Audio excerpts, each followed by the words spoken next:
You know, if you don't succeed the first time, try again. As I always say, when seeds don't germinate, most of the time it's my fault.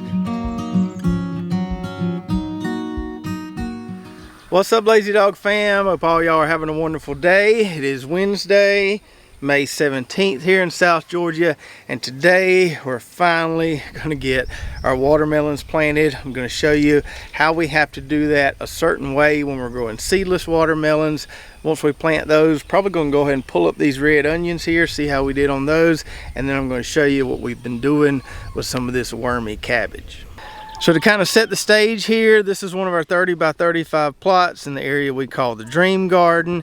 And in just a few weeks, this plot will be completely filled with watermelon plants. But as you can see, we've still got some stuff to harvest, still got some stuff to get out of here. Now this area right here, which looks nice and clean, is where we're going to be putting a couple rows of watermelon plants today. And as we get the rest of this stuff out of here, we'll put more plants in and have a whole plot of watermelons. And yes, this is a little bit late to be planting watermelons down here in South Georgia, but that's just kind of how it goes sometimes. So I try to show you guys almost everything I do out here in the garden. There's not much I do out here that's not on camera, which means I can't plant everything in 1 week if I want to show you all how we do it. So some years we get some stuff planted real early and other stuff gets planted later. This year our corn got planted really early and the tomatoes and some of this other stuff got planted a little later. So we're always early on some things, a little later on other things, but at least we get to show you how we do it. Now in this little area that we're working with today, this is where we had 5 double rows of short day onions that we pulled a couple weeks ago. Once we pulled those onions, it was pretty weedy in here, not as bad as that is over there, but I had to wheel hoe it several times, rake out some weeds, and we've got it pretty clean now. It is pretty wet because it's been flooding here the last 3 afternoons and probably going to rain again this afternoon. I came out here earlier this morning, wheel hoed it one more time, trying to get it to dry out a little bit so we could plant. So the first thing we need to do before we can plant is our FAD system, which stands for furrow, amend, and drip. So we'll make a couple furrows with the wheel hoe, we'll amend those furrows with some NatureSafe 855 fertilizer, then we'll put some drip tape down in those furrows. Now when we pulled up the tape from those 4 onion rows, I just used one of these row starts with a valve on it here to kind of plug those holes. So stick that in there, turn the valve off, and that keeps the main line from leaking while we're still watering some of this other stuff here. So we still have holes in our main line in place there. Now I'm not going to use all 4 of these holes for watermelon, probably just going to use 2 of them. We need a little wider spacing on watermelon than we do on onions. Alright, so we've got our FAD system done for 2 rows there. I don't know exactly how far apart those 2 rows are, probably about 6 foot apart. Probably leave us a little room maybe for 1 row over there and then a couple more rows over there as things open up. So we made a furrow, put some NatureSafe 855 in the furrow, and then recycled some drip tape I had under the barn, and now we're ready to plant. Let's go get our transplants out of the greenhouse.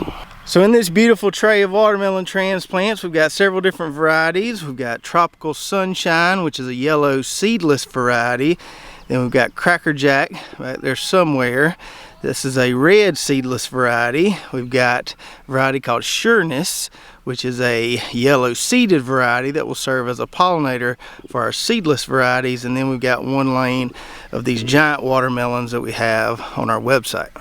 And as you can see there, after 3 years of trying really hard, we finally got close to 100% germination on these seedless watermelon seeds, which can be really, really tough to germinate. So we wrapped them in saran wrap. We made sure not to overwater them, just give them a little bit of water, and that seemed to work pretty well. So the first year we tried growing seedless watermelon transplants, we got about 30% germination. Last year was probably in the 60s, and then this year in the 90s. So that's a testament to just keep trying. You know, if you don't succeed the first time, try again. As I always say, when seeds don't germinate, most of the time it's my fault. It's not the seed's fault. Now you will get some bad seeds here and there, but in this case it was my fault. I just had to kind of fine-tune my practices, and now I think we've got it figured out. Now this soil is wet enough and going to get even wetter later today to where I probably don't even need to water these transplants in like I normally would, but I do need to get those drip lines to straighten out a little bit, and I do need to be able to see where my emitters are so I can plant these plants on a 2-foot spacing. So I'm going to turn on the water for just a minute or two while we get these planted. So in the first row, we're going to plant the yellow seedless watermelons, Tropical Sunshine, and in the second row, we're going to plant the red seedless watermelons, Crackerjack. But we've got to make sure we sprinkle in some of those Sureness seeded watermelons as a pollinator, because without the pollinator, these seedless transplants are not going to do anything. So when planting seedless watermelons, the recommended ratio is 1 seeded transplant for every 3 seedless transplants. So the way we'll do this is we'll start on our row there. We'll put 3 seedless transplants in, 2 foot apart, 1 seeded transplant, 3 seedless, 1 seeded, until we get to the end of the row. Now the way a bunch of the commercial farmers around here do it is they'll actually do it with rows as opposed to just the plant spacing like we're going to do on a small scale. So they'll put in 3 rows of seedless and then 1 row of seeded. Either way, you get my point. I want to stick with a 3-to-1 ratio. Now it looks like this rain is coming a little earlier than expected, so I'm gonna put my camera under the barn. I'm gonna try to get these planted without getting too wet. All right, so we got all those planted while it was still sprinkling, and then it started doing more than sprinkling, so we had to take a break for a couple hours. Back out here now, and the sun is out. So in these 2 30-foot rows, we've got about 15 transplants spaced 2 foot apart with that 3-to-1 ratio I was telling you about. We've got around 11 or 12 seedless plants in each row and about 3 or 4 seeded plants in each row. So those plants will get fed by the pre-plant fertilizer we put down, and then once they start growing a little bit in the next few weeks, I'll start feeding them probably every couple weeks with some of this AgriThrive fruit and flower here. That's what we did last year with the watermelons. Just pretty much gave them only that once they got up and going, and it worked pretty well. And just as a side note, while I was inside waiting on the rain to let up, I got an email from AgriThrive, and this week they're doing a promotion to help out the homeless garden project. So every jug, regardless of size, that you buy of AgriThrive this week, they'll donate that quantity to the homeless garden project, which is a nonprofit. Kind of helps people get off the streets and learn a valuable skill like gardening. So if you want to help out with that cause, you can go to their website, agrithrive.com. Be sure to use the code LazyDogFarm to get 10% off. So now that those watermelons are planted, we need to work on getting these red onions out of here. Got a weedy mess right there, not helping out my weed seed bank at all. Most of these tops are either falling over or starting to brown up, so we need to go ahead and pull these puppies. That way we can get this cleaned up and stop adding to our weed seed bank. Now I think we got some pretty good sized red onions amongst these weeds here. Those 2 look pretty good. Now it has rained every afternoon this week, and I think it's going to rain again tomorrow. So we're not going to be able to cure these on the grass in the sun like we did all our other onions. Probably going to have to do it under the barn. Might take a little longer. We can still do it that way. So I'm going to pull all these, throw them in the wheelbarrow, and then we'll take a closer look at what we've got. All right, so we got us a nice wheelbarrow load of pretty decent sized red onions there. There's a few runts down in there I noticed as I was pulling all of them, but we got pretty good consistent size on these. Now I haven't tried every single short day red onion variety that's on the market, but I've grown quite a few of them, and this Chianti variety here blows the doors off all the others I've tried. Yes, of course, we get some nice big onions that make some monsters as you see here. But even if you don't care about growing really big red onions, you should try this variety if you're in a short day area because of its resistance to bolting. Red onions are bad about bolting or flowering or going to seed. Didn't have a single one of these bolting, and didn't have a single one last year either. Now, a majority of these are going to get pickled. We love pickled red onions, and it's a great way to preserve the harvest, especially when you have a wheelbarrow full of red onions. So now let's go get them under the barn so they can dry properly.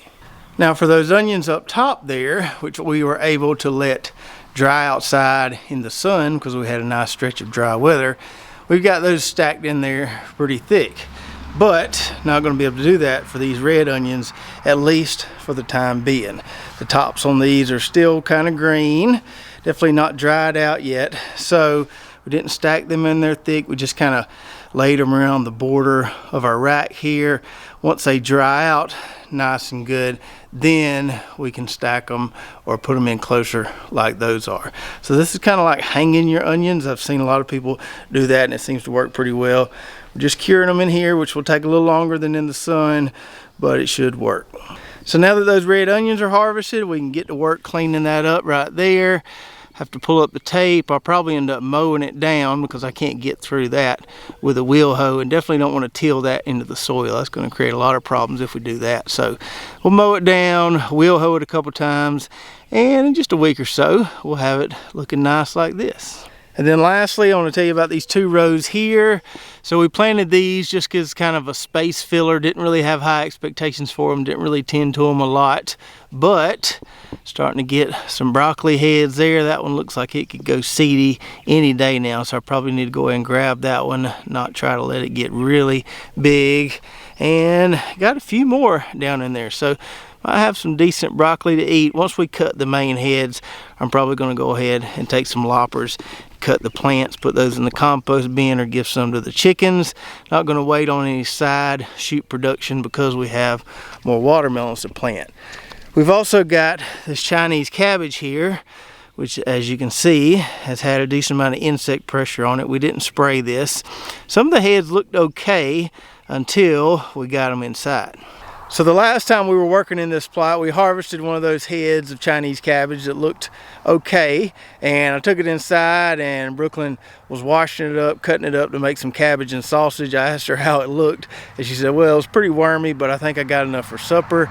So upon further investigation, even though some of those heads might have looked okay at the top, they were pretty infested with worms and pests. So we've just been feeding those to the chickens. I've been harvesting or cutting 1 or 2 a day, giving them to the chickens. So not all is lost. Cabbage seed is cheaper than a scoop of chicken feed. So at least we've been able to use them for something. So I hope you enjoyed the video today. Be sure to check out our affiliate links in the description below and go check out our website, lazydogfarm.com.